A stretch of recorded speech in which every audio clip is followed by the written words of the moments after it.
Handa na ba ang inyong mga puso para sa isang kwentong susubok sa inyong pananaw tungkol sa pag-ibig? Isang kwentong magpapatunay na kung minsan, ang pinakamatamis na simula ay maaaring naglalaman ng pinakapait na wakas. Sabi nila, ang tiwala ay parang salamin. Kapag nabasag, maaari mo pa ring buuin, pero hinding-hindi na maibabalik ang dati nitong anyo. Paano kung ang mismong pundasyon ng iyong pag-ibig ay itinayo pala sa isang perpektong kasinungalingan? Halina't pakinggan natin ang kwento ni Laya. Para kay Laya Madrigal Montenegro, ang pag-ibig ay may itsura ng isang grand ballroom sa isang 5-star hotel. Ito ay ang malamyos na tunog ng violin na sumasabay sa indayog ng mga pusong nagmamahalan. Ito ang dagat ng mga kumikinang na alahas at ang walang katapusang agos ng mamahaling champagne. Sa gabing iyon, sa pagdiriwang ng kanilang unang anibersaryo, pakiramdam ni Laya ay hawak niya ang buong kalangitan. Bawat ngiti mula sa kanyang asawang si Dante Montenegro ay isang bituin. Bawat haplos nito sa kanyang baywang ay isang bulalakaw na nagbibigay kulay sa madilim na gabi. Nakatayo sila sa gitna ng bulwagan, sentro ng atensyon ng halos buong alta sosyedad ng siyudad ng Silangan. "You are the most beautiful woman here tonight, my love," bulong ni Dante sa kanyang tainga. Sapat na para magdulot ng kilig sa buong katawan ni Laya. Isang matamis na ngiti ang isinukli niya rito. Hinigpitan niya ang kapit sa braso ng asawa. Ipinagmamalaki ang lalaking sa loob ng 1 taon ay ginawang paraiso ang kanyang buhay. Mula sa pagiging isang simpleng accountant, heto siya ngayon. Asawa ng isa sa pinakamatagumpay na CEO sa bansa. Isang fairy tale. Iyon ang tanging salitang maihahalin tulad niya sa kanilang love story. Lily, para kang lumulutang sa alapaap.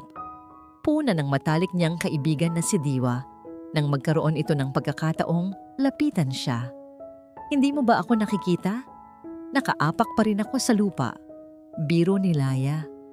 Ngunit ang ngiti sa kanyang labi ay hindi maalis-alis. "Masaya lang talaga ako, Diwa. Sobrang saya." "Halata nga," sagot ni Diwa. Ngunit may bahid ng pag-aalala sa mga mata nito habang sinusulyapan si Dante na noon ay may kausap sa di kalayuan. "Basta, mag-iingat ka lagi." Hindi na naintindihan ni Laya ang ibig sabihin ng kaibigan dahil muling lumapit si Dante at inakbayan siya. Ngunit sa kalagitnaan ng gabi, napansin ni Laya ang unti-unting pagbabago sa kilos ng asawa. Ilang beses nag-vibrate ang telepono nito sa bulsa. Sa bawat pagkakataon, pasimple itong titingin sa screen, bahagyang kukunot ang noo at lalayo para sagutin ang tawag. "Urgent business call, love. You know how it is," sabi nito sa isa sa mga pagkakataon na yon, kasabay ng isang mabilis na halik sa kanyang noo bago maglakad patungo sa terrace. Tumango na lamang si Laya. Sanay na siya. Ganoon naman talaga kapag CEO ang asawa mo. Laging may sunog na kailangang apulahin sa kumpanya. Ngunit habang pinagmamasdan niya ang anino ni Dante sa salaming pinto ng terrace, ang tensyon sa mga balikat nito, ang paraan ng pagmasahe nito sa kanyang sentido, may kung anong kaba ang gumapang sa kanyang dibdib. Isang pakiramdam na pilit niyang isinasantabi. Nang matapos ang gabi at makauwi na sila sa kanilang mansyon, ang pagod mula sa kasiyahan ay agad na bumalot sa kanila. Mabilis na nakatulog si Dante, ang paghinga ay malalim at pantay. Naiwan si Laya na gising na. Pinagmamasdan ang gwapong mukha ng kanyang asawa sa liwanag na nagmumula sa siwang ng bintana. Perpekto. Ang buhay niya ay perpekto. Iyon ang paulit-ulit niyang sinasabi sa sarili. Paulit-ulit. Hanggang sa halos maniwala na siyang walang puwang para sa anumang kapintasan. Ngunit sa katahimikan ng kanilang silid, isang pamilyar na tunog ang bumasag sa lahat. Ang mahinang pag-vibrate ng telepono ni Dante sa ibabaw ng bedside table. Umilaw ang screen. Isang mensahe. Dahan-dahan, na para bang natatakot na makagawa ng ingay. Sinilip ito ni Laya. Hindi niya ugaling pakialaman ang gamit ng asawa. Ngunit ang kabang kanina pa niya nararamdaman ay tila may sariling isip na nag-uutos sa kanya. Ang mga salitang nakasulat sa screen ay tila mga punyal na sabay-sabay tumusok sa kanyang puso. Papa D, kailan ka uuwi? Miss ka na namin. Napatigil ang paghinga ni Laya. Nanlamig ang buong katawan niya. Muli niyang binasa ang mensahe. Umaasang nagkamali lang siya ng basa. Ngunit malinaw na malinaw ang mga letra, Papa D. At ang huling salita, ang salitang nagpaguho sa perpektong mundong kanyang ginagalawan. Namin. Sino ang namin? Hindi dinalaw ng antok si Laya ng gabing iyon. Nakatitig lang siya sa kisame habang ang mga salitang Papa D at namin ay paulit-ulit na umiikot sa kanyang isipan na parang sirang plaka. Katabi niya si Dante, mahimbing ang tulog, walang kamalay-malay na ang mundo ng kanyang asawa ay nagsisimula ng gumuho. Nang sumikat ang araw, ang liwanag na tumago sa bintana ay tila naging masakit sa mga mata ni Laya. Nagising si Dante, nag-inat, at hinalikan siya sa pisngi gaya ng nakagawian nito tuwing umaga. Good morning, beautiful. How was your sleep? Malamig na tanong nito, ang boses ay puno ng kasiguruhan at pagmamahal. Bumangon si Laya, iniiwas ang tingin. Ang dating nagpapakilig sa kanya ay nagdulot ngayon ng kirot sa kanyang dibdib. Hindi niya kayang magpanggap. Kailangan niyang malaman ang totoo. Dante, panimula niya. Pilit na pinapatatag ang boses kahit nanginginig ang kanyang kalooban. May nag-text sa'yo kagabi. Noong tulog ka na. Natigil si Dante sa pag-aayos ng kanyang kurbata. Lumingon ito sa kanya. Ang muka ay blanko sa loob ng 1 segundo bago napalitan ng bahagyang pagtataka. Talaga? Sino daw? Ang sabi, humugot ng malalim na hininga si Laya. Papa D, kailan ka uuwi? Miss ka na namin. Phew. Tinitigan niya ng diretso sa mata ang asawa, hinahanap ang anumang senyales ng takot o pagkakasala. Ngunit imbes na mamutla, isang maluwag na ngiti at mahinang tawa ang isinagot ni Dante. Umiling ito at lumapit sa kanya para hawakan ang kanyang mga kamay. Hey naku, love. Yun ba? Pinag-isipan mo ba yon buong gabi? Umupo ito sa tabi niya sa kama. Si Rico yun, anak ni Mang Berting. Iyong driver ko dati na namatay last year dahil sa sakit. Naalala mo? Bahagyang kumunot ang noo ni Laya. Pilit inaalala. Tumango siya ng marahan. Ako ang tumatayong guardian nila ngayon. I promised Berting I'd look after his family. Tinatawag nila akong Papa D. Kasi iyon ang bilin ng tatay nila. Siguro naglalambing lang yung bata. Matagal ko na kasi silang hindi nabibisita dahil busy tayo sa kumpanya at sa anniversary natin. Hinaplos ni Dante ang pisngi ni Laya. Ang mga mata nito ay puno ng sinseridad. Lily, alam mong ikaw lang ang mahal ko. Tumutulong lang ako sa pamilya ng naging tapat sa akin. Masama ba yon? Natahimik si Laya. Ang paliwanag ni Dante ay makatuwiran. Napakabait nitong tao, iyon ang isa sa mga minahal niya rito. Bigla siyang nakaramdam ng hiya sa sarili dahil pinag-isipan niya ito ng masama. Niyakap niya ang asawa, ibinabaon ang muka sa dibdib nito para itago ang luhang nagbabadyang tumulo dahil sa relief. I'm sorry, love, bulong niya. Natakot lang ako. Shh! Wala kang dapat ipag-alala. Bulong ni Dante habang hinahaplos ang buhok niya. Tayo lang. Habang buhay. Gusto niyang maniwala. Buong puso niyang gustong maniwala. Ngunit sa kaloob-looban niya, may maliit na boses na nagsasabing hindi sapat ang paliwanag na yon. Ang salitang umuwi sa text ay iba ang dating kaysa sa bumisita. Kinahapunan, nakipagkita si Laya kay Diwa sa isang coffee shop. Kailangan niya ng makakausap. Ikinuwento niya ang lahat. Ang text, ang pagkompronta niya, at ang paliwanag ni Dante. Sumimsim si Diwa sa kanyang kape. Ang kilay ay magkasalubong. Laya, accountant ka. Matalino ka. Huwag mong pairalin lang ang puso mo. Pero Diwa, mukha siyang nagsasabi ng totoo. Kilala mo si Dante, matulungin siya. Pagtatanggol ni Laya, kahit na siya mismo ay hindi kumbinsido.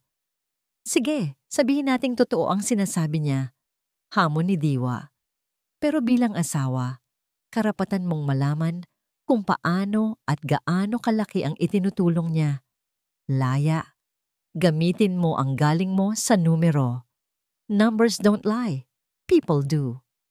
Ang mga salita ni Diwa ay tumatak sa isipan ni Laya. Nang gabing iyon, habang nasa banyo si Dante, binuksan ni Laya ang kanyang laptop. Bilang asawa, may access siya sa joint accounts nila, pero hindi niya kailanman ginalaw o sinuri ang mga personal na accounts ni Dante dahil sa tiwala. Pero ngayon, iba na. Nanginginig ang mga daliri niya habang nagla-login sa online banking system. Sinimulan niyang suyurin ang transaction history ng nakalipas na mga buwan. Sa una, puro business expenses at household bills lang ang nakita niya. Handa na sana niyang isara ang laptop at pagalitan ang sarili sa pagdududa nang mahagip ng mata niya ang isang recurring transfer. Bawat ika-20 ng buwan, 50,000 piso. Nakapangalan kay Clara S. Nagpatuloy siya sa pag-scroll. Nakita niya ang isa pa. Bawat ika-20 ng buwan, 60,000 piso. Para kay Maya G. Nanlamig ang buong katawan ni Laya habang mas lumalalim ang paghuhukay niya. Hindi lang isa, hindi lang dalawa. May 4 na magkakaibang pangalan ng babae ang regular na nakakatanggap ng malalaking halaga mula sa personal account ni Dante. Cebu, Davao, Iloilo, Baguio, iba't ibang lokasyon ang mga bank branches. Hindi ito basta tulong sa naulila ng empleyado. Ito ay sustento. Parang pinipiga ang puso ni Laya. Ang lalaking katabi niyang matulog gabi-gabi. Ang lalaking nangako sa harap ng altar ay may binubuhay na ibang mga tao. Ang tiwala niya ay tuluyan ng nabasag, nagkalat sa sahig na parang bubog. Sa tindi ng sakit at galit, kinuha niya ang kanyang telepono. Sa search bar ng social media, mabilis niyang tinipa ang isa sa mga pangalan, Clara S. Lumabas ang isang profile, isang magandang babae, mukhang kasing edad lang niya. Ang mga larawan nito ay nagpapakita ng isang marangyang pamumuhay, mga bagong sasakyan, mamahaling damit, masasarap na pagkain, at sa bawat larawan, kasama nito ang isang batang lalaki, siguro ay nasa 4 o 5 taong gulang. Pinindot ni Laya ang pinakabagong post ng babae, isang larawan ng bata na masayang naglalaro sa isang swing set sa hardin. Napahawak si Laya sa kanyang bibig para pigilan ang paghikbi. Kilala niya ang swing set na iyon. Kilalang kilala niya ang mga halamang nakapaligid dito at ang disenyo ng balkonahe sa background. Iyon ang rest house ng mga Montenegro sa Tagaytay. Ang lugar na akala niya ay pribadong santuwaryo nilang mag-asawa. Ang aninong kinatatakutan niya ay hindi na lang basta anino. May mukha na ito ngayon at nakatira ito sa loob mismo ng bahay na dapat ay sa kanya lang. Kinabukasan, gumising si Laya na may bigat sa kanyang dibdib na mas matindi pa sa anumang sakit na naramdaman niya sa buong buhay niya. Ang larawan sa social media, ang bata, ang hardin, ang bahay sa Tagaytay ay nakatatak sa kanyang isipan na parang isang bangungot na ayaw siyang iwan. Love, aalis pala ako ngayon, sabi niya kay Dante habang nag-aalmusal sila. Pilit niyang ginawang normal at kalmado ang kanyang boses. Tumawag si Mama. Medyo masama daw ang pakiramdam niya. Uuwi muna ako sa probinsya para tingnan siya. Oh, really? Sagot ni Dante. Ang muka ay nagpakita ng tamang-tama lang na pag-aalala. Do you want me to come with you? I can cancel my meetings. Huwag na. Mabilis na sagot ni Laya. Sandali lang naman ako. Baka bukas din ay makabalik na ako. Kayang-kaya ko na. Isang halik sa noo ang ibinigay sa kanya ni Dante bago ito umalis papunta sa opisina. Okay, my love. Drive safely. I love you. I love you too. Pabulong na sagot ni Laya. Ngunit ang mga salita ay parang lason na lumabas sa kanyang bibig. Nang makaalis ang sasakyan ni Dante, hindi na nagsayang ng oras si Laya. Nag-empake siya ng isang maliit na bag, sapat lang para magmukhang totoo ang kanyang palusot. Ngunit hindi ang daan pauwi sa probinsya ang kanyang tinahak. Ang manibela ng kanyang kotse ay nakaturo sa timog, patungong Tagaytay. Habang nagmamaneho siya, bumuhos ang malakas na ulan. Ang bawat patak na humahampas sa salamin ng kotse ay tila nakikisabay sa tibok ng kanyang pusong puno ng kaba at sakit. Ang dating masayang daan patungo sa kanilang happy place ay naging isang madilim na lagusan patungo sa isang katotohanang ayaw niyang harapin. Umaasa pa rin ang isang maliit na bahagi niya na sana ay nagkakamali lang siya, na sana ay may ibang paliwanag. Nang marating niya ang pamilyar na kalsada kung saan nakatayo ang rest house ng mga Montenegro, ipinarada niya ang sasakyan sa di kalayuan sa ilalim ng isang malaking puno, sapat na para hindi ito gaanong mapansin. Mula doon, tanaw niya ang bahay at nandoon nga sila.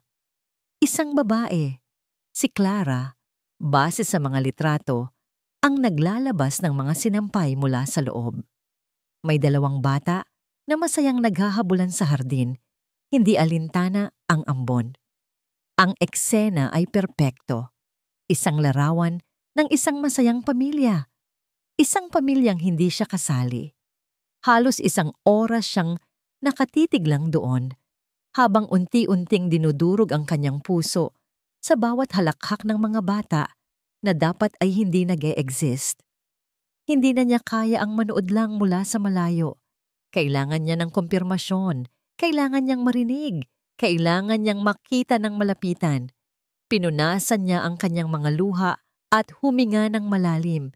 Pinakalma niya ang sarili, inayos ang damit at bumaba ng kotse. Naglakad siya patungo sa gate na bakal, nagpanggap na isang turistang naliligaw. Tao po. Mahinang tawag niya. Lumabas ang babae. Si Clara. Ngumiti ito sa kanya. Isang nangiting palakaibigan at walang anumang bahid ng hinala. Yes, ma'am. Ano pong maitutulong ko? Naku, pasensya na sa abala. Naliligaw yata ako. Pagsisinungaling ni Laya. Pilit na pinapanatili ang ngiti sa kanyang labi. Hahanapin ko sana ang isang flower farm dito, pero mukhang nalipasan ko na yata. Ganun po ba? Medyo malayo-layo pa po iyon mula rito. Magalang na sagot ng babae. Habang nagsasalita ito, lumapit ang batang babae at yumakap sa binti nito. Mami, sino po siya? Tanong ng musmos. Ngumiti si Clara at hinaplos ang buhok ng anak. Bisita lang, anak. Nagtatanong ng direksyon. Tumingin si Laya sa bata. Maganda ito? May bilugang mga pisngi at matangos na ilong. Ngunit hindi iyon ang nakapagpatigil sa paghinga niya. At nang tumingala ang bata sa kanya, tila huminto ang mundo ni Laya. Nandoon iyon. Ang mga mata ni Dante.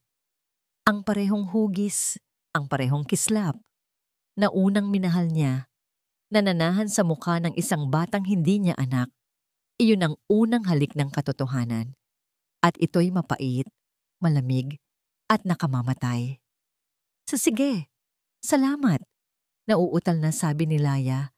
Naramdaman niyang nanlalambot ang kanyang mga tuhod. Papasensya na ulit sa abala. Hindi na niya hinintay ang sagot ni Clara. Nagmamadali siyang tumalikod at halos takbuhin ang pabalik sa kanyang sasakyan. Nang makapasok siya, doon na bumuhos ang lahat ng luhang kanina pa niya pinipigilan. Humagulgol siya ng walang tunog. Ang katawan ay nanginginig sa tindi ng sakit. Sinimulan niyang paandarin ang kotse. Ang daan pauwi ay malabo. Tila natatakpan ng hamog ng kanyang mga luha. Hindi niya alam kung paano siya nakarating sa expressway. Ang tanging alam niya ay kailangan niyang makalayo. Sa kalagitnaan ng biyahe, bigla siyang nakaramdam ng matinding pagkahilo at pagduduwal. Mabilis niyang itinigil ang sasakyan sa gilid ng daan at halos hindi na umabot sa labas para isuka ang lahat ng laman ng kanyang sikmura. Nangihina siyang sumandal sa pinto ng kotse habang ang ulan ay muling bumubuhos at sa gitna ng kanyang pisikal na paghihirap, isang malamig na katotohanan ang biglang sumampal sa kanya. Huli na ang kanyang buwan ng dalaw. Isang linggo ng huli. Isinawalang bahala niya iyon dahil sa stress nitong mga nakaraang araw. Ngunit ngayon, nanginginig ang mga kamay na bumalik siya sa loob ng kotse at minaneho ito papunta sa pinakamalapit na gasolinahan na may convenience store at botika. Pumasok siya, nakayuko, hindi magawang salubungin ang tingin ng kahit sino. Bumili siya ng isang bote ng tubig at isang pregnancy test kit. Sa loob ng sasakyan, sa parking lot ng gasolinahan, binuksan niya ang kahon. Sinunod niya ang instruksyon. At pagkatapos, naghintay siya. Ang 3 minuto ng paghihintay na yon ay parang isang walang hanggang parusa. Dahan-dahan, lumitaw ang mga linya. 1, 2, 2 malinaw na pulang linya. Positibo. Nabitawan niya ang test kit. Napasubsob siya sa manibela. Ang mga balikat ay nanginginig. Humahagulgol siya hindi dahil sa saya, kundi dahil sa tindi ng sakit at kabalintunaan ng lahat. Nakatitig siya sa labas ng bintana, sa mga patak ng ulan na dumadaloy sa salamin. Hawak niya, sa kanyang sinapupunan ang katibayan ng isang buhay na bunga ng pagmamahal na akala niya ay totoo. Ngunit sa labas ng mundong iyon, may mga batang may mga mata ng kanyang asawa, mga batang patunay ng isang pag-ibig na kasinungalingan. Nakaupo siya doon, sa gitna ng ulan, nag-iisa. Sa isang kamay ay hawak niya ang simulang isang bagong buhay at sa kanyang puso ay pasan niya ang bigat ng isang katotohanang sumisira sa lahat. Ang buhay sininging buhay niya ay hindi na kailanman magiging pareho. Ang pagbabalik sa mansyon ng mga Montenegro ay parang pagpasok sa isang magarang libingan. Ang bawat mamahaling palamuti, ang bawat kumikinang na chandelier ay tila nanunuya kay Laya. Ang dating tahanan na simbolo ng kanyang mga pangarap ay isa na ngayong malamig na selda na gawa sa ginto at kasinungalingan. Hindi siya kumain, hindi siya naglinis. Umupo lang siya sa sala, sa dilim, at hinintay ang pagdating ni Dante. Bawat segundong lumilipas ay parang karayom na tumutusok sa kanyang pasensya. Pinatitibay ang galit na namumuo sa loob niya. Nang bumukas ang pinto at pumasok si Dante, dala ang isang masayang ngiti. Hindi man lang kumurap si Laya. "My love, you're back. Kumusta si mama mo? Bakit hindi mo sinasagot ang mga tawag ko?" Tanong nito. Lalapit sana para yumakap, ngunit natigilan nang makita ang malamig na ekspresyon sa mukha ni Laya. "Hey, what's wrong?" Tumayo si Laya, walang luha, walang panginginig. Tanging isang nakakakilabot na katahimikan ang bumabalot sa kanya. "Hindi ako umuwi sa probinsya." Panimula niya, ang boses ay matatag ngunit walang emosyon. "Pumunta ako sa Tagaytay, Dante." Nakita ni Laya ang mabilis na pagbabago sa mukha ng asawa. Ang pag-aalala ay napalitan ng pagkalito at pagkatapos ay ng bahagyang takot. "Tagaytay? Anong ginawa mo doon?" "Nakita ko siya." Simpleng sabi ni Laya. "Nakita ko si Clara at nakita ko ang anak ninyo, ang batang may mga mata mo." Namutla si Dante. Nag-iwas ito ng tingin at napahilamos sa kanyang mukha. "Laya, listen to me. I can explain." "Explain what?" Sumbat ni Laya, ang galit ay nagsisimula nang kumawala. "Na habang pinapaniwala mo akong ako ang mundo mo, mayroon ka palang ibang pamilyang binubuhay sa mismong rest house natin na ang perang pinaghirapan nating ipunin ay ginagastos mo para sa kanila. It's not like that, sigaw ni Dante. Ang boses ay puno ng desperasyon. Lumuhod ito sa harap ni Laya at hinawakan ng kanyang mga kamay. Laya, please. Pagkakamali iyon ang nakaraan. Bago pa tayo magkakilala, mayroon na kami. Sinubukan kong tapusin pero hindi ko kayang talikuran ng anak ko. Patawarin mo ako. Ikaw ang mahal ko, Laya. Maniwala ka. Ikaw at ang pamilyang bubuuin natin. Pamilya? Isang mapait na tawa ang kumawala sa lalamunan ni Laya. Hinila niya ang kanyang mga kamay. Nagdadalang tao ako, Dante. Natigilan si Dante. Ang pagkagulat ay malinaw sa kanyang mga mata. Totoo? Oo, sabi ni Laya. At sa pagkakataong yon, isang taksil na luha ang pumatak mula sa kanyang mata. At habang ang anak natin ay nabubuo sa sinapupunan ko, ikaw ay naglalaro ng bahay-bahayan kasama ng isa mo pang pamilya. I'm sorry. Hindi sapat ang sorry mo. Sa gitna ng kanilang mainit na pagtatalo, isang malamig at makapangyarihang boses ang pumutol sa lahat. Tumigil kayo sa kahibangang ito. Sabay silang napalingon ni Dante sa hagdan. Doon, dahan-dahang bumababa si Doña Imelda Montenegro, ang ina ni Dante. Nakasuot ito ng eleganteng silk robe. Ang mukha ay kalmado at walang bakas ng anumang pagkagulat. Para bang nanonood lang ito ng isang pangkaraniwang eksena sa isang teatro. Mama, mahinang usal ni Dante, tila isang batang nahuli sa kasalanan. Alam ninyo ba kung anong oras na? Ang sigawan ninyo ay rinig hanggang sa aking kwarto, sabi ni Doña Imelda. Ang tingin ay diretso kay Laya. Alam ninyo, hindi makapaniwalang tanong ni Laya. Alam ninyo ang tungkol dito? Hindi sumagot si Doña Imelda. Sa halip, lumapit ito sa isang maliit na mesa. Kinuha ang isang folder at inilapag ito sa lamesa sa harap ni Laya. Naiintindihan ko ang sakit na nararamdaman mo, iha. Sabi ng matanda sa paraang walang bahid ng anumang simpatya. Ngunit ang mga Montenegro ay hindi nagpapadala sa emosyon. May reputasyon tayong kailangang ingatan. Binuksan niya ang folder. Isang dokumento, isang kasunduan. Yan ang revised marriage contract ninyo, paliwanag ni Doña Imelda. Isang kasunduan ng katahimikan. Mananatili kang asawa ni Dante. Ipanganganak mo ang tagapagmana ng pamilyang ito at bilang kapalit, lahat ng gusto mo, material na bagay, ay ibibigay sa'yo. Triple ng kasalukuyan mong allowance. Ang tanging kondisyon ay ang manahimik ka. Tanggapin mo ang sitwasyon at ituloy ang pagpapanggap. Tumingin si Laya mula sa dokumento, kay Dante na nakayuko, at pabalik kay Doña Imelda na nakatayo na parang isang reyna. Ang lahat ng pag-asa na nararamdaman niya ay biglang naglaho. Hindi lang si Dante ang kalaban niya. Kalaban niya ang buong pamilya. Kalaban niya ang isang imperyo. Kinuha ni Laya ang mga papel. Ang kapal nito ay nagpapahiwatig ng bigat ng transaksyong inaalok sa kanya. Dahan-dahan, sa harap ng dalawang Montenegro, pinunit niya ito sa gitna.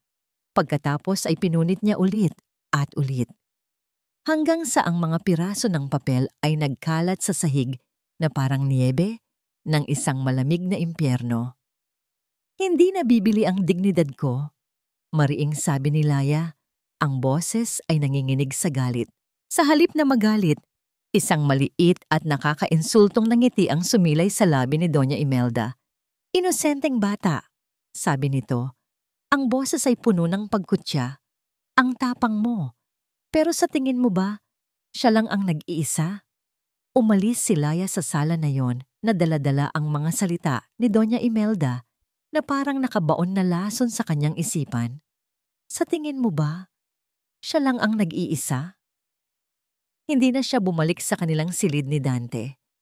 Nagkulong siya sa isang guest room at doon, sa gitna ng kadiliman, Pinakinggan niya ang bawat tibok ng kanyang pusong puno ng takot. Ang sakit na naramdaman niya sa Tagaytay ay napalitan ng isang malamig na pagkasuklam. Hindi na ito simpleng pambababae. Ito ay isang sistema, isang organisadong panloloko. Kinabukasan, ang una niyang tinawagan ay si Diwa. "Kailangan ko ng tulong," sabi ni Laya sa telepono. Ang boses ay mahina, ngunit desidido. "Hindi basta payo. Kailangan ko ng isang profesional." Naintindihan agad ni Diwa ang ibig niyang sabihin. Walang maraming tanong. Isang oras ang lumipas, nag-text si Diwa ng isang address. Isang maliit at tagong kapihan sa kabilang parte ng syudad at isang pangalan, Mr. David Reyes, isang private investigator. Sa loob ng kapihan, pakiramdam ni Laya ay isa siyang kriminal na nagtatago. Bawat tunog ng pagbukas ng pinto ay nagpapakaba sa kanya. Si Diwa, ang mahigpit na nakahawak sa kanyang kamay, nagbibigay ng lakas. Dumating ang isang lalaking nasa edad 40, simpleng manamit, at may mga matang matalas at mapanuri. Ito si Mr. David. Matapos ang maikling pagpapakilala, inilatag ni Laya ang lahat. Ang kanyang mga hinala, ang natuklasan niya sa Tagaytay, at ang nakakakilabot na pahiwatig ni Doña Imelda. "Gusto kong malaman ang lahat," sabi ni Laya. Ang boses ay hindi nanginginig. Lahat ng koneksyon ni Dante Montenegro, lahat ng lihim niya, walang ititira. Tumango si Mr. David, kinuha ang litrato ni Dante na ibinigay ni Laya at umalis ng walang maraming salita. Ang sabi lang nito ay babalitaan sila sa loob ng 3 araw. Ang 3 araw na yon ay ang pinakamahabang 3 araw sa buhay ni Laya. Nagpanggap siyang normal sa loob ng mansyon. Ngumingiti siya kay Dante kapag kinakailangan, ngunit ang mga mata niya ay malamig at walang buhay. Sa gabi, kapag niyayakap siya nito, pakiramdam niya ay nilalamon siya ng isang ahas. Sa ika-4 na araw, tumawag si Mr. David. Nagkita sila ulit sa parehong kapihan. Inilapag ni Mr. David ang isang makapal na brown envelope sa lamesa. Ang tunog ng paglapag nito ay parang isang hatol. "Ma'am Laya," panimula ng imbestigador sa isang seryosong tono. "Mas malala pa po sa inaakala ninyo ang sitwasyon." Nanginginig ang mga kamay na binuksan ni Laya ang envelope. Si Diwa ay umusog palapit, handang sumalo sa kanya. Ang unang pahina ay pamilyar. Mga litrato ni Clara S. at ng 2 anak nito sa Tagaytay. May mga kopya ng bank statement. Isang kumpletong profile, pero may kasunod pa. Ang sumunod na pahina ay may litrato ng ibang babae, si Maya G. Nakatira sa isang magarang condominium sa Cebu. Mayroon itong isang anak na babae kay Dante. Paglipat niya ng pahina, isa na namang babae, si Bianca R. Mula sa Davao, may isang anak na lalaki. Ang mga litrato ay kuha sa harap ng isang malaking bahay na may swimming pool. At ang huli, si Joy M. sa Baguio. Hindi lang isa, kundi kambal na lalaki ang anak nito kay Dante. 4 na babae, 4 na pamilya, 6 na anak. Bawat isa ay may sariling bahay, sariling sasakyan, at buwan ng sustento na mas malaki pa sa sahod niya bilang accountant noon. Parang huminto ang pag-ikot ng mundo ni Laya. Ang hangin sa kanyang baga ay biglang naubos. Hindi ito pagtataksil. Ito ay isang libingan. Isang libingan ng tiwala, pagmamahal, at ng buong pagkatao niya na ibinigay niya sa isang lalaki. Biglang nag-flashback sa isipan niya ang lahat ng business trips ni Dante. "Love, kailangan ako sa Cebu. May emergency meeting with investors." Si Maya, "May site inspection kami sa project sa Davao. Baka 1 week ako doon." Si Bianca, "Bigla ang conference sa Baguio, love, for all the branch heads." Si Joy, "Ang lahat ng kasinungalingan, ang lahat ng pagpapanggap, lahat ay planado, lahat ay perpektong isinagawa." Hindi na napigilan ni Laya ang panginginig ng kanyang buong katawan. Hindi dahil sa lungkot, kundi sa tindi ng pagkasuklam. Naramdaman niya ang kamay ni Diwa na humahagod sa kanyang likod. Laya, mahinang tawag ni Diwa. Hayop siya. Iyon lang ang salitang lumabas sa bibig ni Laya. Puno ng galit na hindi niya kailanman naramdaman. Hayop silang lahat. Huminga ka ng malalim, sabi ni Diwa. Inabutan siya ng tubig. Gawin mo para sa baby. Hindi ka na lang si Laya ngayon. Nanay ka na. Kailangan mong maging matatag para sa kanya. Ang paalala tungkol sa kanyang dinadala, ang tila nagbigay ng kaunting lakas kay Laya. Tama si Diwa. Hindi na ito tungkol sa kanya lang. Nang akma na nilang aayusin ang mga papeles para umalis, biglang nag-vibrate ang telepono ni Laya. Isang text message mula kay Mr. David. Ma'am, may isa pa po akong impormasyon na nalaman. It might be important. Ang kasal ninyo ni Mr. Montenegro ay inanunsyo isang linggo bago ang isang napakakritikal na shareholders meeting ng Montenegro Corporation. Sa tingin ko po, hindi iyon nagkataon lang. Ang text message mula kay Mr. David ay parang isang susi na nagbukas sa huling pinto ng katotohanan. Umupo si Laya sa loob ng kotse ni Diwa, nakatingin sa kawalan, habang ang kanyang isipan na sanay sa numero at lohika ay nagsimulang magdugtong-dugtong sa lahat. 4 na pamilya. Isang kritikal na shareholders meeting. Isang biglaang kasal. Hindi ito nagkataon lang. Bawat isa ay isang pyesa sa isang masalimuot na laro ng chess. At siya si Laya ang naging pain. Diwa! Basag ni Laya sa katahimikan. Ang boses niya ay malamig at kalkulado. May kilala ka ba sa Montenegro Corp? Kahit sino.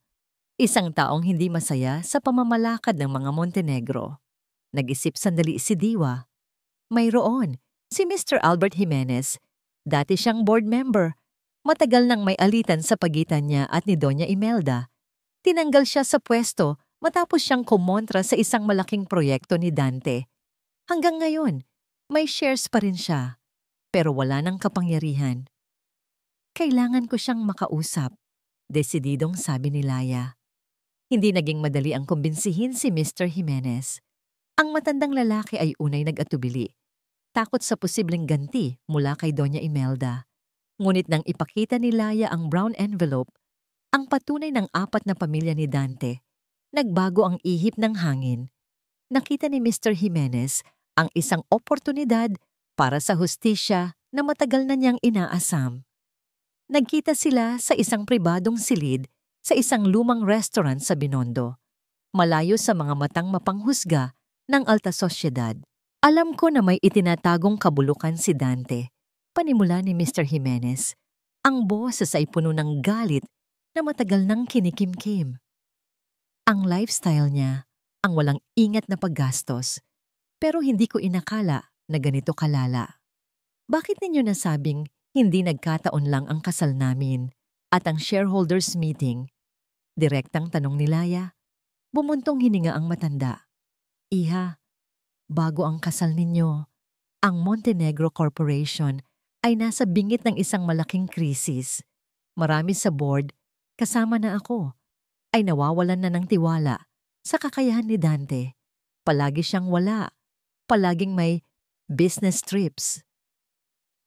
Ang mga desisyon niya ay nagiging pabigla-bigla. May mga bulong-bulungan tungkol sa kanyang mga babae. Ang mga konserbatibong investor ay nagsisimula ng mag-alinlangan. Huminto si Mr. Jimenez at tumitig kay Laya.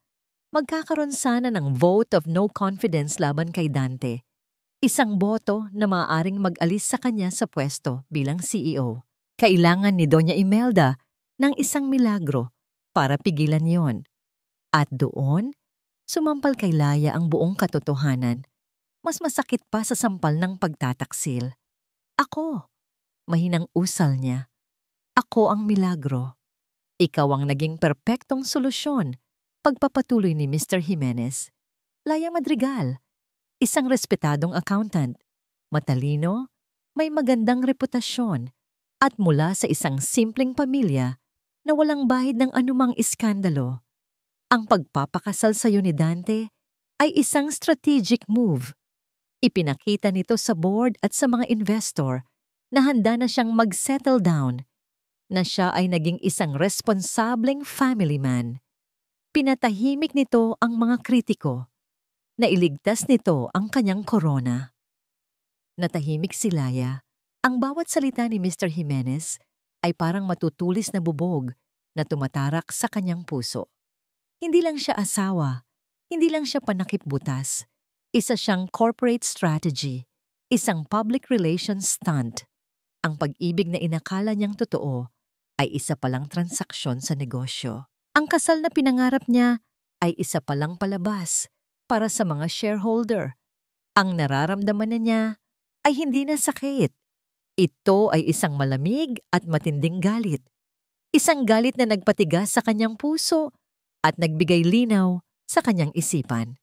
Nang gabing iyon, bumalik si Laya sa mansyon na ibang tao na. Ang babaeng umiiyak sa loob ng kotse ay wala na. Ang babaeng naghahanap ng paliwanag ay patay na. Ang natitira ay isang babaeng naghahanap ng hustisya. Habang mahimbing na natutulog si Dante, pumasok si Laya sa home office nito. Bilang isang accountant, alam niya kung saan hahanapin ang mga bagay na mahalaga. Hindi niya hinanap ang mga love letters o mga lumang litrato. Ang hinanap niya ay ang mga financial records, mga bank statement, at mga dokumento ng kumpanya na itinatago ni Dante sa ilalim ng mga pekeng pangalan ng proyekto. Isa-isa. Gamit ang kanyang telepono, kinuhanan niya ng litrato ang bawat pahina. Ang mga payroll para sa mga ghost employees na sa totoo'y para pala sa mga kabit niya. Ang mga liquidation report ng mga business trips na puno ng mga resibo mula sa mga mamahaling hotel at alhasan. Ang mga bank transfer patungo sa mga offshore accounts. Bawat ebidensya na kanyang nakikita ay isang pako na ibinabaon niya sa kabaong ng kasinungalingan ng mga Montenegro. Nasa kalagitnaan siya ng pagkuha ng litrato ng isang partikular na sensitibong ledger nang biglang bumukas ang ilaw. At kasabay nito, ang pinto. Nakatayo doon si Dante. Nakasuot lang ng pajama. Ang muka ay nagpapakita ng pagkalito na agad na palitan ng galit nang makita kung ano ang hawak ni Laya. "Anong ginagawa mo dito?" tanong ni Dante. Ang boses ay mababa at puno ng panganib. Hindi natinag si Laya. Itinago niya ang telepono sa kanyang likod. "Laya," muling sabi ni Dante, dahan-dahang lumalapit na parang isang hayop na handang manila. "Ano ang hawak mo?" Ang tensyon sa loob ng opisina ay halos hiniwa ng kutsilyo. Tinitigan ni Laya si Dante, ang lalaking minsan niyang sinamba, na ngayon ay nagmistulang isang halimaw sa kanyang paningin. Wala nang bakas ng pagmamahal sa mga mata nito. Napalitan ito ng malamig na galit at pagbabanta. "Ibaba mo yan, Laya," mariing utos ni Dante. Ang kamay ay nakalahad, handang agawin ang ledger na hawak niya. Imbes na matakot, isang matapang at mapait na ngangiti ang sumilay sa labi ni Laya. "Bakit? Natatakot ka ba na malaman ng mundo kung gaano karumi ang imperyong pinapatakbo ninyo?" "Wala kang alam sa mga ginagawa ko," sagot ni Dante. Humakbang palapit. Ang bawat galaw ay nagpapakita ng panganib. "Wala." Tumawa si Laya ng pagak. Ang tunog ay umalingaw-ngaw sa tahimik na silid. "Alam ko ang tungkol kay Clara, Maya, Bianca at Joy. Alam ko ang tungkol sa 6 mong anak. At alam kong lahat sila ay binubuhay gamit ang perang ninanakaw mo sa sarili mong kumpanya. At ang pinakamasaklap sa lahat, Dante, alam kong ang kasal natin ay isang malaking kasinungalingan para lang mailigtas ang posisyon mo." Bawat salitang binitawan ni Laya ay parang sampal na dumapo sa mukha ni Dante. Nakita niya ang pagkagulat, ang pagkabigla, at ang unti-unting pagkawala ng maskara nito. Sa isang mabilis na kilos, inagaw ni Dante ang ledger mula sa kamay ni Laya. Ang pagkakahawak ay marahas. "Huwag na huwag mong pakikialaman ang mga bagay na hindi mo dapat malaman. Sabi nito, ang boses ay mababa at nagbabanta. Asawa kita, Laya, at ang tungkulin mo ay manatili sa tabi ko at manahimik. Hindi mo ako pag-aari. Matigas na sagot ni Laya bago tumalikod at iwanan ito sa opisina. Alam niyang nakuha na niya ang kailangan niya. Ang mga litrato ng mga dokumento sa kanyang telepono ay sapat ng ebidensya. Lumipas ang ilang araw na tila naglalakad sila sa ibabaw ng maninipis na bubog. Nagpapanggap sila sa harap ng mga katulong, ngunit sa loob ng kanilang silid, ang katahimikan ay puno ng galit. Sinubukan ni Dante na suyuin siya.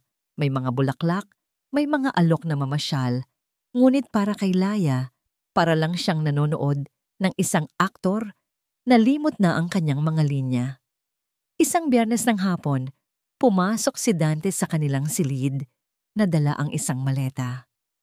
Love, kailangan kong lumipad papuntang Singapore. Bigla ang meeting with our international partners, sabi nito sa paraang pilit na ginagawang normal.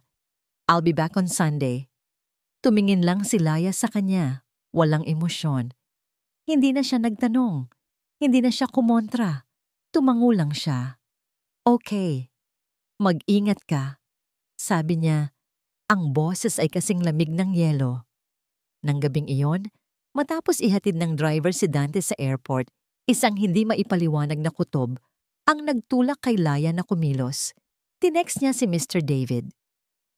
Pakisundan ang sasakyan ni Dante. Hindi ako naniniwalang papunta siya ng airport. Ilang minuto lang. Tumawag pabalik ang investigador. Ma'am, tama po kayo. Hindi siya sa airport dumiretso. Nagpababa siya sa isang hotel sa Makati at pagkatapos ay sumakay sa isang itim na van na walang plaka. Ibinigay ni Mr. David ang lokasyon kung saan huminto ang van. Isang pribadong subdivision sa Alabang. Isang lugar na kilala sa mga mansyon ng mga milyonaryo. Nang mga sandaling iyon, isang bagay ang pumutok sa loob ni Laya. Ang galit, ang sakit, ang pagod. Lahat ay nagsama-sama at naging isang mapusok na desisyon. Hindi na niya kaya ang maghintay. Hindi na niya kaya ang magpanggap. Kailangan na itong matapos. Ngayon din. Hindi siya nag-abala pang magpalit ng damit. Kinuha niya ang susi ng kanyang kotse at nagmaneho na parang hinahabol ng demonyo.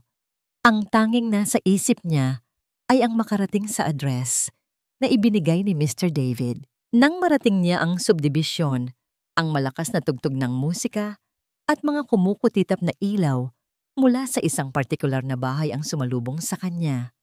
Isang malaking party. At sa harap ng bahay, nakaparada ang pamilyar na itim na van. Ipinark niya ang kotse sa kabilang kalsada. Mula sa loob, pinanood niya ang mga taong nagsisipasok. Mga lalaking nakasuot at mga babaeng nakasuot ng mga damit na halos wala nang itago. Dala ang anak sa kanyang sinapupunan at ang bigat ng buong mundo sa kanyang balikat, bumaba siya ng kotse. Naglakad siya patungo sa gate. Ang puso niya ay tumitibok na parang tambol ng digmaan. Walang pag-aalinlangan, walang takot. Tanging ang nag-aapoy na pagnanais na harapin ang katotohanan. Hindi siya kumatok. Itinulak niya ang malaking pinto na bahagyang nakaawang. Ang eksena sa loob ay parang isang modernong bersyon ng Sodom at Gomorrah. Malakas na musika, amoy ng alak at sigarilyo, at mga taong halos hubad na nagsasayawan. At sa gitna ng lahat, sa tabi ng swimming pool, nakita niya si Dante. Nakaupo ito sa isang malaking silyang ratan na parang isang hari sa kanyang trono. Wala itong pang-itaas at may dalawang babaeng nakakandong sa kanya, habang ang isa naman ay nagpapakain sa kanya ng ubas. Tawa ito ng tawa. Ang mukha ay namumula sa alak. Ang imahe ng isang responsableng family man ay tuluyan ng naglaho. Naglakad si Laya sa gitna ng mga nagsasayawang tao. Tila huminto ang mundo sa kanyang paligid. Ang ingay ay naging isang malayong ugong. Ang kanyang mga mata ay nakapako lamang kay Dante. Isa-isang napansin ng mga tao ang kanyang presensya. Humina ang musika. Natigil ang tawanan. Lahat ay napatingin sa buntis na babaeng nakatayo doon. Ang mukha ay basang-basa ng luha, ngunit ang mga mata ay nag-aapoy sa galit. Napatayo si Dante. Itinutulak ang mga babae sa kanyang kandungan. Ang kanyang mukha ay puno ng pagkagulat at hindi maitagong takot. Lalaya, anong ginagawa mo dito? Ano sa tingin mo ang ginagawa ko dito, Dante? Tanong ni Laya. Ang boses niya ay nanginginig ngunit malakas. Hinihintay ka sa Singapore habang ikaw ay nagpapakasaya sa iyong huling pista. Humarap si Laya sa lahat ng mga bisita. Ang lalaking ito, sigaw niya ka. Itinuturo si Dante. Ang CEO ng Montenegro Corporation, ang asawa ko, ay isang manloloko, isang magnanakaw. Mayroon siyang 4 na pamilya at 6 na anak na hindi ninyo alam. Tumigil ka! Sigaw ni Dante. Sinusubukang lumapit para takpan ang bibig niya, ngunit hindi nagpatinag si Laya. At ako?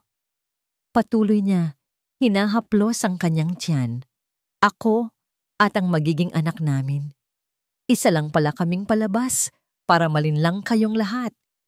Sa sobrang galit at kahihiyan, isang bagay ang pumitik sa isipan ni Dante. Ang rason ay nawala, at ang tanging natira ay ang karahasan. Sa harap ng lahat, sa harap ng mga camera phone na nagsimula ng mag-record, isang malakas na sampal ang dumapos sa pisngi ni Laya.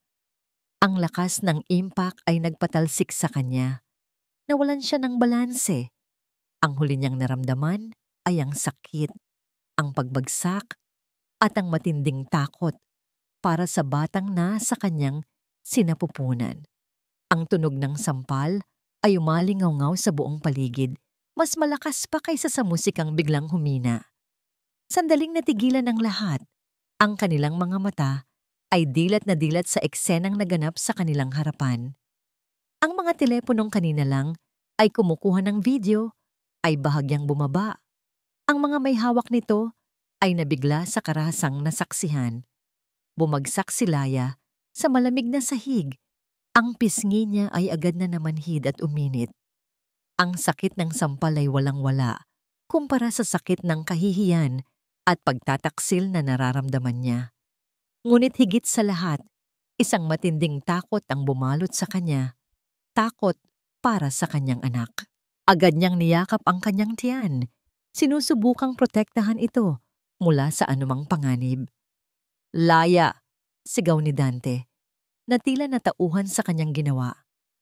Ang galit sa kanyang muka ay napalitan ng purong sindak nang makita ang asawang nakahandusay sa sahig. Tumayo ka dyan! Sinubukang tumayo ni Laya. Nanginginig ang mga braso, ngunit ang galit sa loob niya ay hindi pa tapos. Tumingala siya kay Dante. Ang mga mata ay nag-aapoy. Ito ka ba talaga, Dante? Sabi niya. Ang boses ay basag, ngunit puno ng pagkasuklam. Kapag nabubunyag ang mga kasinungalingan mo, dahas ang isasagot mo, isang duwag. Iyan ang tawag sa'yo. Ang salitang duwag ay tila muling nagsindi ng apoy sa kalooban ni Dante. Ang kahihiyan sa harap ng kanyang mga kaibigan at ang takot na mawala ang lahat ay nag-alis sa kanyang katinuan. Tumahimik ka, sabi. Sigaw niya. Hinawakan niya ng mahigpit ang braso ni Laya at pilit itong itinayo. Ang pagkakahawak niya ay brutal. Ang mga daliri niya ay bumaon sa balat ni Laya.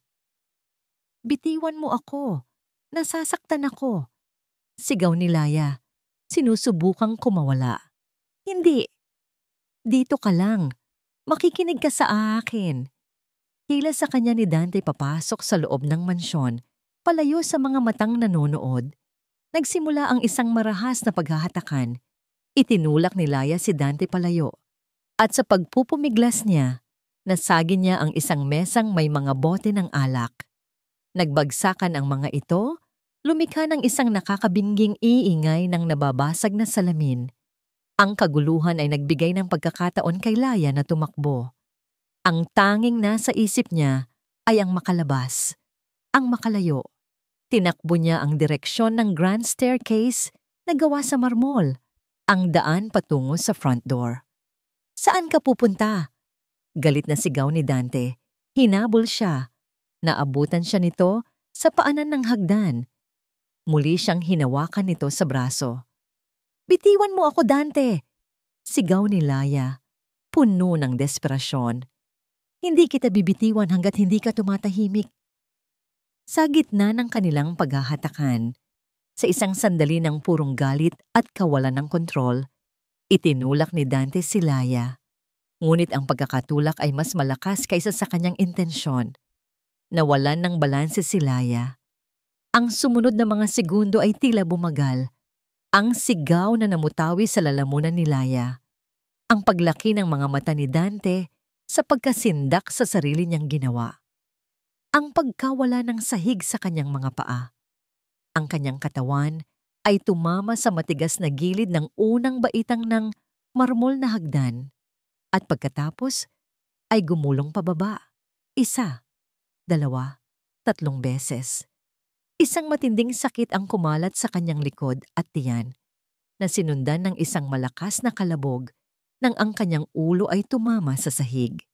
Ang huling imaheng nakita ni Laya bago siya lamunin ng kadiliman ay ang mga kumukutitap na ilaw ng party, ang mga nabiglang mukha ng mga bisita, at ang mukha ni Dante, isang mukha ng isang anghel na naging demonyo, ngayon ay puno ng hindi maipintang takot, kasabay ng pagkawala ng kanyang malay. Isang mainit na likido ang naramdaman niyang dumaloy sa pagitan ng kanyang mga binti, dugo. Sa labas, ang nakakabinging katahimikan ay pinutol ng papalapit na tunog ng sirena. Si Diwa, na tinawagan ni Laya bago siya pumasok sa party para lang mag-ingat, ay nakasunod pala kasama ang mga pulis. Nang bumukas ang pinto, ang bumungad sa kanila ay isang eksena mula sa isang horror film. Si Laya, nakahandusay sa paanan ng hagdan, walang malay, naliligo sa sarili niyang dugo. At si Dante, nakatayo na parang isang estatwa, nakatitig sa kanyang mga kamay na naging sanhi ng lahat. Dinala ng mga mediko si Laya. Dinakip ng mga pulis si Dante. Ang engrandeng pista ay naging isang madugong crime scene. Sa loob ng ambulansya, sa pagitan ng pagkawala at pagkakaroon ng malay, isang tanong lang ang paulit-ulit na binubulong ng isipan ni Laya. Ang anak ko, ilang oras ang lumipas.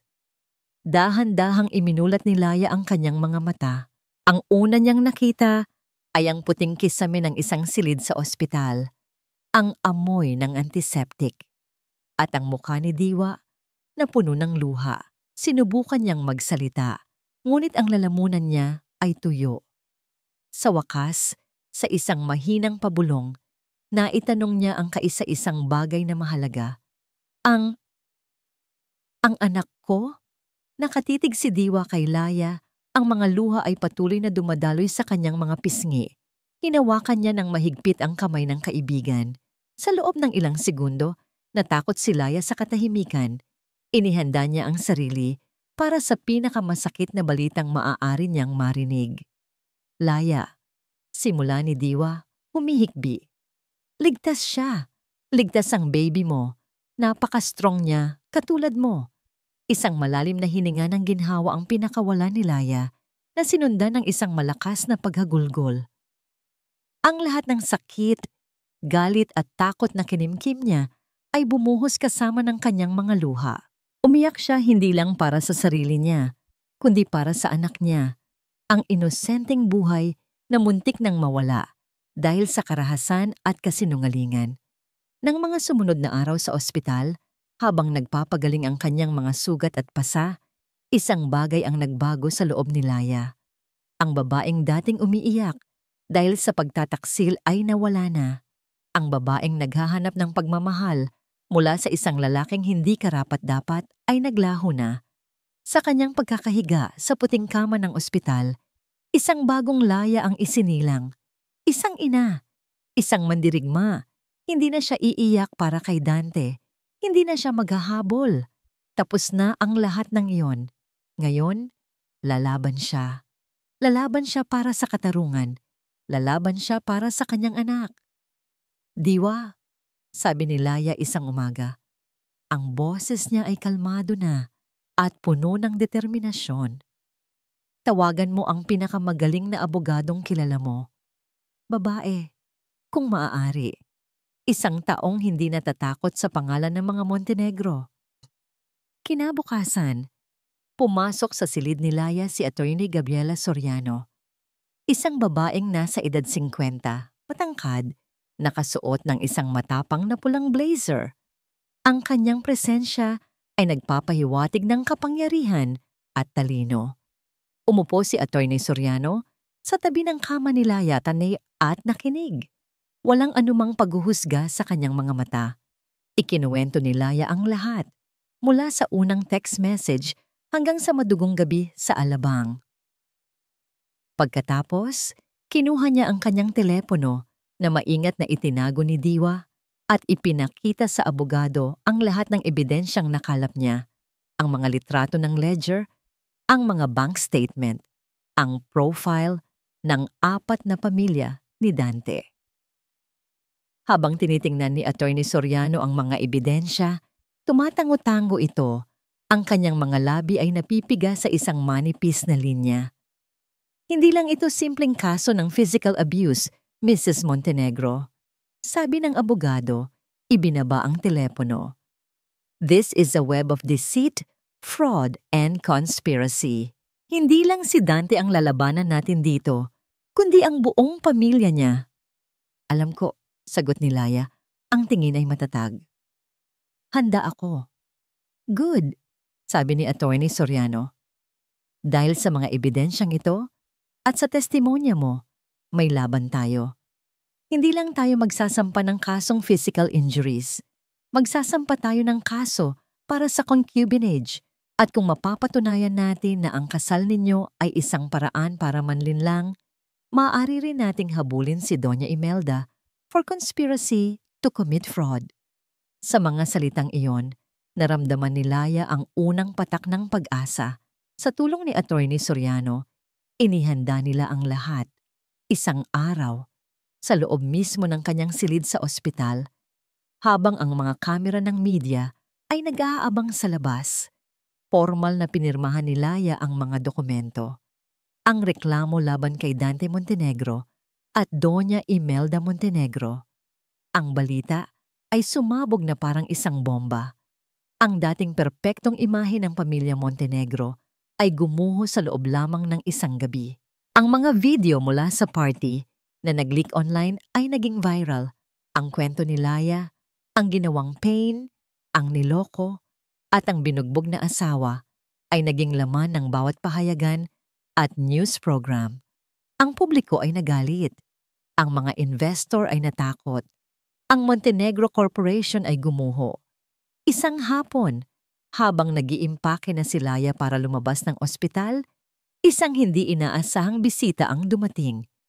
Si Doña Imelda Montenegro. Pumasok ito sa silid. Hindi nadala ang dating aura ng kapangyarihan. Napalitan iyon ng desperasyon. Ang kanyang buhok ay hindi gaanong naayos at may maitim na bilog sa ilalim ng kanyang mga mata. Laya, sabi nito, ang boses ay hindi na kasing tigas ng dati. Itigil mo na to. Sirang-sira na kami. Hindi umimik si Laya. Nagpatuloy lang siya sa pag-aayos ng kanyang mga gamit. Lumapit si Doña Imelda. Inilabas ang isang tseke mula sa kanyang mamahaling bag.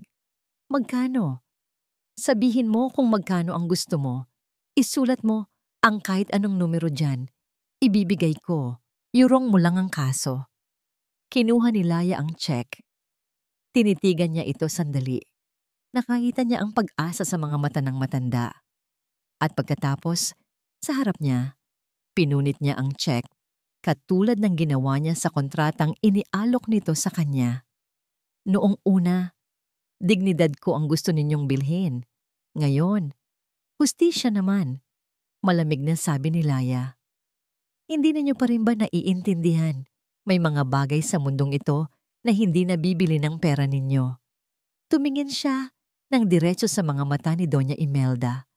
Tapos na ang pagiging inosenteng bata ko. See you in court. Ang araw ng paglilitis ay parang isang malaking sirko. Ang labas ng korte ay napapalibutan ng mga media van at mga reporter na nag-aabang na parang mga buwitre. Ang flash ng mga kamera ay parang kidlat sa isang maulap na kalangitan. Ngunit sa pagkakataong ito, hindi na yumuko si Laya. Dala ang sanggol sa kanyang sinapupunan na siyang nagbibigay sa kanya ng lakas. Naglakad siya sa gitna ng kaguluhan. Ang mukha ay kalmado. Ang mga mata ay nakatingin ng diretso.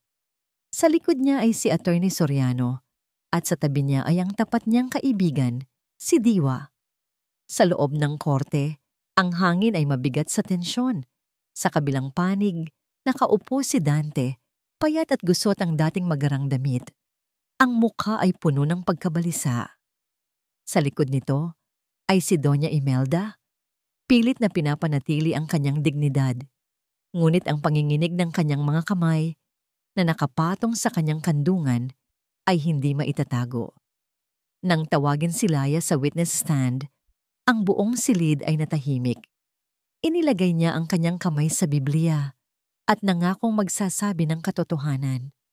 Pagkatapos, umupo siya, huminga ng malalim at sinalubong ang mga mata ni Dante. Ngunit wala na siyang nakitang pagmamahal o pagsisisi doon, tanging galit at pagtatanggol sa sarili. Sa gabay ni Attorney Soriano, isinalaysay ni Laya ang lahat. Ang kanyang boses ay hindi pumyok. Matatag niyang ikinuwento ang bawat kasinungalingan, ang bawat pagtataksil. Ipinakita sa korte, sa isang malaking screen, ang mga ebidensyang litrato ng mga financial ledger. Ang mga pangalan ni Clara, Maya, Bianca at Joy ay binanggit, kasama ang mga halagang ipinapadala sa kanila buwan-buwan. Ang pinakamatinding dagok ay nang i-play ang video mula sa party. Ang buong korte ay nanood sa katahimikan habang ipinapakita ang hubad na katotohanan. Ang lasing na si Dante, ang mga babae, ang marahas na pagsampal niya kay Laya, at ang kanyang pagkakabagsak.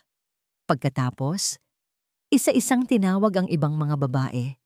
Si Clara, si Maya, si Bianca at si Joy. Ang kanilang mga testimonya ay nagpatibay sa lahat ng sinabi ni Laya. Ipininta ang isang larawan ng isang lalaking ginawang koleksyon ang pamilya at ginawang personal na alkansya ang kaban ng kumpanya. Habang tumatagal ang paglilitis, unti-unting gumuho ang depensa ng mga Montenegro. Ang stock market ay nag-react ng marahas. Ang halaga ng shares ng Montenegro Corporation ay bumulusok pababa na parang isang bumabagsak na eroplano. Ang mga investor ay nag-pull out. Ang imperyong pinaghirapan ni Doña Imelda ay nagiging abo sa harap mismo ng kanyang mga mata. Dumating ang araw ng hatol, ang korte ay siksikan, ang bawat paghinga ay tila naririnig. In the case of the people of the Philippines versus Dante Montenegro, nagsimulang magsalita ang hukom, ang kanyang boses ay malakas at malinaw. This court finds the accused, Dante Montenegro, guilty beyond reasonable doubt. Ang pagbagsak ng martilyo ng hukom ay parang isang putok ng baril. Isang malakas na hikbi ang kumawala kay Dante. Ang dating aroganteng CEO ay napasubsob sa lamesa. Ang mga balikat ay nanginginig sa pag-iyak na parang isang bata. Walang nagawa ang kanyang mga abogado, kundi ang tapikin na lamang siya sa likod. Napatingin si Laya kay Doña Imelda. Ang matanda ay hindi kumikibo, ngunit ang kulay ay tuluyang nawala sa kanyang mukha. Dahan-dahan, na parang isang manikang nabalian ng pisi, bumagsak ito sa kanyang upuan. Ang mga mata ay blanko at walang buhay. Ang reyna ay nawalan ng korona, ng kaharian, at ng tagapagmana sa iisang iglap. Ang kumpanya nila ay opisyal nang nagdeklara ng bangkarota. Si Dante ay sinentensyahan ng maraming taon sa bilangguan para sa physical abuse at concubinage habang isinasakay siya ng mga pulis. Ang mga kamay ay nakaposas. Nagtama ang kanilang mga mata ni Laya sa huling pagkakataon. Ngunit wala nang galit sa puso ni Laya. Wala na ring awa. Tanging isang pakiramdam ng pagtatapos. Isang kabanatang sa wakas ay nagsara na. Naramdaman ni Laya ang pagpisil ni Diwa sa kanyang kamay. Tapos na, Laya, tapos na. Bulong nito. Tumango si Laya. Isang maliit na ngiti ang sumilay sa kanyang mga labi. Hindi ito ngiti ng tagumpay, kundi ngiti ng kapayapaan. Tumayo siya at naglakad palabas ng korte. Pagbukas ng pinto, ang nakakasilaw na flash ng mga kamera at ang sigawan ng mga reporter ang sumalubong sa kanya. Ngunit sa pagkakataong ito, hindi siya nagtago. Hindi siya yumuko. Hinarap niya ang mga ito. Inilagay ang kamay sa kanyang tiyan at itinaas ang kanyang noo. Hindi na siya ang biktima. Hindi na siya ang babaeng niloko. Sa harap ng buong mundo, siya si Laya, isang ina, isang survivor, at sa wakas, malaya. Lumipas ang ilang buwan. Ang ingay ng iskandalo ay unti-unting napalitan ng katahimikan. Ang pangalan ng mga Montenegro ay dahan-dahang nalimot, naging isang babala na lamang sa mga pahina ng kasaysayan ng negosyo sa bansa. At sa katahimikang yun, natagpuan ni Laya ang pagkakataong muling buuin ang kanyang sarili. Sa isang maaliwalas na umaga, sa parehong ospital kung saan siya minsan ay nag-agaw buhay, isinilang ni Laya ang isang malusog at magandang sanggol na babae. Habang hawak niya ang munting anghel sa kanyang mga bisig sa unang pagkakataon, ang lahat ng sakit at pait ng nakaraan ay tila naglaho. Ang nakikita na lang niya ay isang blangkong pahina, isang bagong simula. Pinangalanan niya itong Hiraya, isang lumang salitang Tagalog na nangangahulugang ang bunga ng pag-asa at mga pangarap. Dahil para kay Laya, ang kanyang anak ay hindi simbolo ng isang masakit na nakaraan, kundi ang katuparan ng isang pangarap na akala niya ay nawasak na. Ang pangarap na magkaroon ng sarili niyang pamilya sa sarili niyang paraan. Mula sa nakuha niyang settlement sa kanilang divorce at annulment na naging posible dahil sa mga kasong napanalunan niya, hindi pinili ni Laya ang magpakalunod sa luho. Iyon ang buhay na ibinigay sa kanya ni Dante. Isang buhay na puno ng karangyaan sa labas, ngunit hungkag sa loob. Ayaw na niyang bumalik doon. Sa halip, ginamit niya ang pera para tuparin ang isang maliit at simpleng pangarap na matagal na niyang itinatago sa kanyang puso noon pa mang isa siyang simpleng accountant. Ang magkaroon ng sarili niyang coffee shop. Nakahanap siya ng isang maliit at magandang pwesto sa isang tahimik na kalye malayo sa sentro ng magulong syudad. Isang lugar na may malalaking bintanang salamin at isang maliit na hardin sa likod. Siya mismo ang naging abala sa lahat. Mula sa pagpili ng kulay ng pintura, isang mainit na cream at malambot na berde, hanggang sa pagdidisenyo ng mga mesang yari sa kahoy at mga upuang may malalambot na unan. Kasama niya si Diwa sa bawat hakbang, ang kanyang tapat na kaibigan na hindi siya iniwan kailanman. Nag-aral siyang maging isang barista. Inalam niya ang pagkakaiba ng Arabica at Robusta. Naging eksperto siya sa paggawa ng latte art. Bawat tasa ng kape na kanyang tinitimpla ay may kasamang pagmamahal at dedikasyon. At nang dumating ang araw ng pagbubukas, itinayo niya ang isang simpleng karatula sa labas. Nakasulat dito sa magandang calligraphy, Hiraya Cafe. Walang engranding party, walang mga celebrity. Ang mga unang bisita niya ay ang kanyang mga magulang na buong pusong sumuporta sa kanya, si Diwa at ilang malalapit na kaibigan. Ang kapihan ay napuno ng halakhak at masayang kwentuhan. Habang abala si Laya sa pag-aasikaso ng kanyang mga bisita, naramdaman niyang may nakatingin sa kanya mula sa pinto. Napalingon siya at nakita ang isang pamilyar na mukha. Si Clara, ang babae mula sa Tatagaytay. Sandaling natigilan si Laya. Ang lahat ng alaala ay bumalik. Ngunit bago pa man manaig ang anumang negatibong emosyon, nakita niya ang ekspresyon sa mukha ni Clara. Wala itong dalang galit o panunumbat.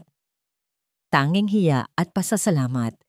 Mag-isang lumapit si Clara sa counter. "Congratulations sa shop mo." Mahinang sabi nito, iniiwasan ang tingin ni Laya. "Salamat." Simpleng sagot ni Laya. "Gusto ko lang sanang..." Huminga ng malalim si Clara. "Magpasalamat sa'yo. Kung hindi dahil sa tapang mo, siguro hanggang ngayon ay nakakulong pa rin kami sa kasinungalingan ni Dante. Nabubuhay sa takot na baka isang araw ay bigla na lang siyang hindi na bumalik." Tumingin ito ng diretso kay Laya. "Dahil sa'yo, nakalaya kami. Nakalaya ako. Umuwi na kami sa probinsya at nagsimula ng isang simpleng buhay. Isang buhay na totoo." Natahimik si Laya. Hindi niya inasahan iyon. Sa buong laban niya, ang tanging nasa isip niya ay ang sarili niyang hustisya. Hindi niya naisip na ang paglaya niya ay magiging paglaya rin ng iba. Walang anuman. Iyon lang ang nasabi ni Laya. Ngumiti si Clara. Isang totoong nangiti. "Sana maging masaya ka." Pagkatapos ay tumalikod na ito at umalis, iniwan si Laya na may bagong realisasyon. Nang gabing iyon, matapos ang matagumpay na unang araw, umupo si Laya sa isa sa mga mesa ng kanyang kapihan. Tahimik na, malinis na. Hawak niya sa kanyang bisig ang natutulog na si Hiraya. Tumingin siya sa paligid. Ang amoy ng bagong timplang kape at bagong bake na tinapay. Ang malambot na ilaw mula sa mga lampara. Ang tahimik na tunog ng gabi sa labas. Ito na ang kanyang bagong buhay. Isang buhay na siya mismo ang nagtimpla. Isang buhay na simple, totoo, at higit sa lahat, payapa. Napangiti si Laya. Sa wakas, pagkatapos ng mahabang panahon, naramdaman niya ang tunay na kapayapaan. 5 taon. 5 taon na ang lumipas. Ang Hiraya Cafe ay hindi na lang isang maliit na pangarap. Isa na itong matatag na negosyo na may 2 pang karagdagang branch sa syudad. Ang pangalan ni Laya Madrigal ay hindi na idinidikit sa iskandalo ng mga Montenegro. Ngayon, isa na siyang pangalan na kinikilala sa mundo ng mga small to medium enterprises, isang simbolo ng pagbangon at katatagan. Isang hapon, sa orihinal na branch ng Hiraya Cafe, nakaupo si Laya sa isang sulok, hawak ang isang business magazine.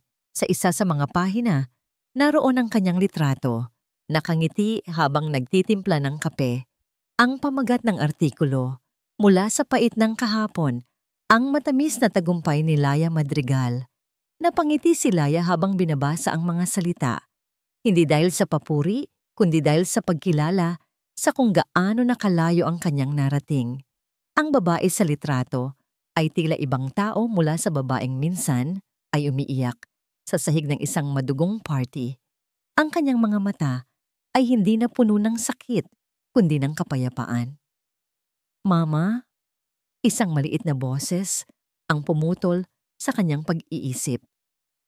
Tumingala siya at nakita ang kanyang 5 taong gulang na anak, si Hiraya, na may hawak na isang libro ng mga larawan.